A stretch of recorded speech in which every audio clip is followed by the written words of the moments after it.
ساتوی پسرو وینو دا د شهیدانو کور دا د باتورانو کور دا د باتورانو کور دا د باتورانو کور دا د باتورانو کور ساتوی پسرو وینو دا د شهیدانو کور دا Good evening, everyone. Today is Monday, November 25, 2024. I'm Suleiman Talash and you are watching RTA News. Yu Xiaoyang, Chinese Special Representative for Afghanistan, met with Maulavi Amir Khan Muttaqi, Foreign Minister of the Islamic Emirate. In this meeting, the two sides discussed bilateral relations between Afghanistan and China, economic cooperation, and regional affairs. The Foreign Minister considered the relations between the Islamic Emirate of Afghanistan and the People's Republic of China to be positive and praised the progress in the trade between the two countries. The Chinese Special Envoy described the developments in bilateral relations between the two countries as positive, adding that his country respects the values and choices of Afghan people. He also stressed that the Afghan foreign minister should participate in the meeting of foreign ministers of neighboring countries. The Ministry of Public Health says that a 3-day anti-polio campaign will begin in 11 provinces of the country today, November 25. According to the spokesman for the ministry, it is planned to vaccinate more than 5 million children under the age of 5 during this campaign. Today, Monday, the 5th of Qaws 1403, which is similar to 25 of November, the anti-polio vaccination campaign begins in 11 provinces of the country. The 3-day campaign will vaccinate 5.3 million children under the age of 5. We ask the tribal leaders, scholars and family elders to help our vaccinators in the region so that we can prevent polio through effective implementation of the polio vaccine. Khalilur Rahman Haqqani, the Minister of Refugees and Returnees Affairs, met with Maulavi Fazl Muhammad Haqqani, Ambassador of the Islamic Emirate to Iran, and discussed the problems of Afghan refugees living in that country. In this meeting, Khalilur Rahman Haqqani said the Islamic Emirate has tried its best to find a solution to the problems of Afghan refugees and intends to hold a meeting with the Iranian government to discuss the resolve these issues. Khalilur Rahman Haqqani also stressed that the Islamic Emirate called for the dignified return of Afghan refugees to the country and asked the Iranian government not to confiscate the property of Afghan refugees and refrain from bothering them. Nuruddin Azizi, Minister of Industry and Commerce, met with Cenk Onal, Turkish ambassador to Kabul. The Minister of Industry and Commerce said that during the meeting, Mr. Azizi's visit to Turkey, his participation in the opening ceremony of the Istanbul International Halal 2024 exhibition, and his meetings with Turkish officials were discussed. According to the ministry, Mr. Azizi will participate in the Istanbul Halal 2024 exhibition from November 27 to 30 at the official invitation of Turkey. Sheikh Hamdullah Nomani, Minister of Housing and Urban Development, met with a number of provincial heads in the presence of the Deputy Minister of Urban Affairs of the mentioned ministry. The Ministry of Housing and Urban Development says that in this meeting, discussions and exchanges were held on existing urban problems, plans, violations, adjustments, maps, organizations, lack of administrative buildings for some departments, orderly urban growth and development, and other related issues. The Afghan embassy in Islamabad has issued a press release stating that the embassy is closed today, Monday, November 25, due to the current situation in Islamabad.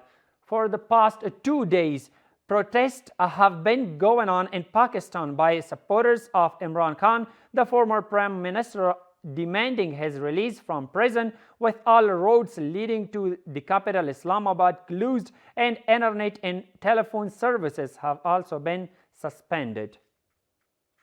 The Iranian Ministry of Foreign Affairs has appointed Ali Reza Begdel as the country's new special envoy to Afghanistan, replacing Hassan Kazmi Qumi. According to the Iranian Ministry of Foreign Affairs, Mr. Begdel previously served as Deputy Consular Officer of the Iranian Ministry of Foreign Affairs. The Ministry of Mines and Petroleum has put out a tender for 10,000 tons of lead and zinc from the Gandekotal area of Yakaulang district in Bamiyan province. Ministry officials say that 41 companies participated in the tender, of which one private company was declared to be the winner. Let's see more in this report. In a series of mining tenders by the Ministry of Mines and Petroleum, this time an estimated 10,000 tons of lead and zinc from the Gandekotal area of Yakaulang district of Bamiyan province were put up for tender. The Deputy Minister of Finance and Administration of the Ministry of Mines and Petroleum says that the aim of the mining tender is to ensure transparency, attract investment in the mining sector, and create jobs for citizens. I assure you of transparency. Everything will be done in your presence. We could have given all of this for the announcement, which is 35 tons. But our goal is that the national capitalist and everyone will be part of it. Among the 41 companies participating in this tender, one of the private companies won, which was awarded a contract worth 28,900 Afghanis per ton of lead and zinc. We conducted today's auction in a very transparent manner. I won it for 28,995 Afghanis. Inshallah, we'll resume our normal work soon. This is while the Ministry of Mines and Petroleum recently sold 6,009 carats of emeralds from Panjshir province for $305,910 after a tender. A power purchase agreement for 2025 was signed between Dr. Abdul Bari Umar, the Chief Executive Director of Afghanistan Electricity Company, and Mr. Muhammad Umar Asazada, the Chief Executive Director of that country. The power purchase agreement with Tajikistan was signed in Turkey between Mr. Umar and Muhammad Umar Asazada. The European Union has sent its fourth shipment of humanitarian aid to Kabul. According to the European Union, this organization has sent 390 tons of humanitarian aid to Afghanistan during the current year. The technical team of the Ministry of Energy and Water, together with the Economic Council of the Chinese Embassy, met with Qari Ihsanullah Baryal, the governor of Kapisa, to visit Baghdara Dam. According to the Ministry of Energy and Water, the team also visited Baghdara Dam to enforce the cooperation agreement between the contracting companies and the Ministry of Energy and Water. The ministry added that a cooperation agreement is to be signed between the Ministry of Energy and Water and contractors to begin geotechnical, geophysical, and hydrological studies of the Baghdara Dam in Kapisa province.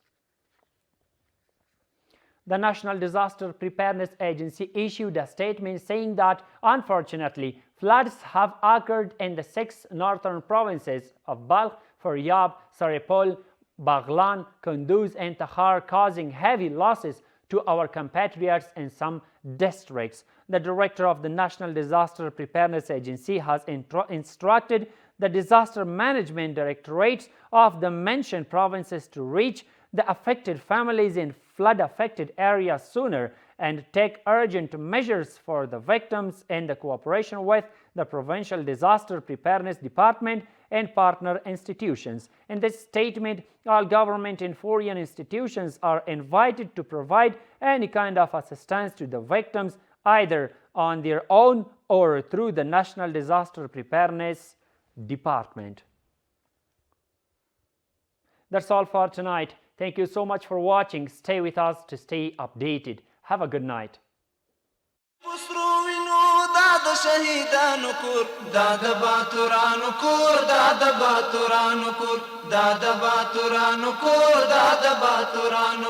Saatu i pasru vinu da shahidan kur